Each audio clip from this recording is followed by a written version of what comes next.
Hello mga palangga, magluluto ako ngayon. Ito yung panakot natin, kamates, sibuyas, saka ahos. And of course, bubuhos natin itong tinapa, okay? Ganyan, o bilangin mo, 1, 2, 3, 4, 5, 6, 555, pero 6 ang laman. Dapat 666, gata ito.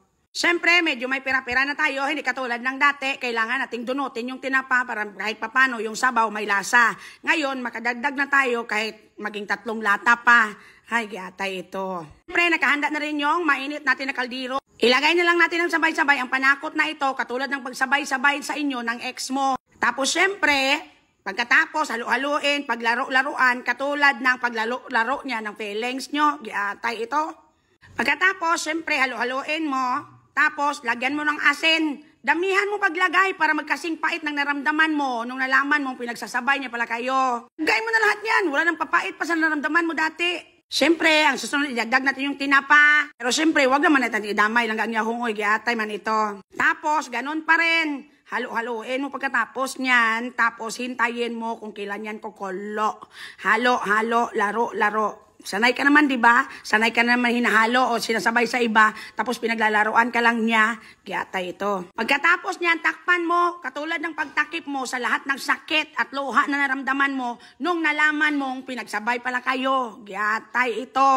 Tapos ng ilang minuto, bumalik ka, katulad ng pagbalik mo sa kanya, kahit alam mo nang niloloko ka pa, sanay ka naman sa pagbalik-balik, di ba? Pagpatuloy mo lang yan hanggang maging champion ka sa pagiging tanga. Tapos, lagyan mo ng maraming tubig at nang mahimasmasan yung tinapa, malay mo, madamay ka. Nang magising ka sa katotohanan na parausan ka lang niya.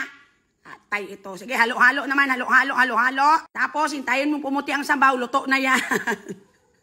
Tapos, takpan mo ulit. Sanay ka naman magtakip ng mga feelings mo. Kunwari masaya, kunwari okay lang, kunwari di mo alam. Ganyan ka naman, di ba? I-check mo ulit, buksan mo. Tapos, ilagay mo yung mukha mo dyan para mapasok ka, giatay. Ilagay mo itong miswa at tausam. Hindi mo na kailangan putol-putulin yan, kay humok man lang yan. Pinotol mo yan, paano yung magiging long life? Giatay ito. Ang puti na, isipin mo na lang yan, yung mga puti na nilunok mo mula sa maling tao. Ngayon, dumadakal-dakal na ito. Takpan mo ulit. Parang mali at ang video. So, nalagay na itong tausam at katauso. Ano ito? Tausam.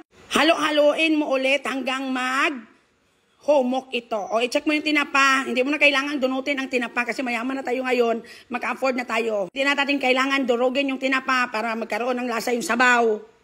Pag naghalo ka, yung parang naglalaro ka lang, katulad ng paglaro niya sa feelings mo at sa feelings ng iba niya pang mga babae. Pagkatapos, tikman mo kung masarap. Natikman mo na, feeling mo mapait, dagdagan mo yung tubig. Yan katulad ng feelings mo dahil na kahit mapait at masakit na, titiisin mo lang para sa kanya. Ito, kakainin to ng buong mong pamilya, no kay ginaga.